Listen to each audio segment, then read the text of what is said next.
Hi guys, I'm Will from Edward Sound Systems. A quick video on how to connect your wireless microphone to a wireless receiver module. Now this is the Challenger C1000, but it should be the same for all of the portable systems. First thing you'd want to do is turn your microphone on and turn the receiver on. The receiver turns on with this rotary knob. You just click it and that's also your volume. At the back of the microphone you'll see an infrared sensor, as well as on the receiver. There's a red sync button. Hold the microphone close to that receiver and press sync. You'll get a blue light which will tell you that it's on and it's connected. Same thing if you want to do it other way around. There's also a sync button in the battery cover of the microphone if you want to have the receiver the same channel as the microphone. And how to connect your phone to the Bluetooth unit on the C1000.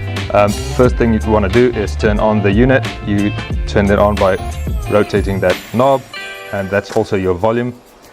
Turn on Bluetooth on your phone. There's a link button. If you press that, it'll start searching for your phone. It'll come up on your phone as Bluetooth speaker. Connect to that and then you're connected. You can use the volume controls on your phone for volume up and down, or you can use the knob on the unit itself. Same with the USB media player. You can chuck a USB or an SD card in there, turn it on by rotating that knob. You've got your controls like play, pause, skip and stop. You can also record by pressing that red button, record your own content. Everything that goes through the speaker will get recorded onto USB.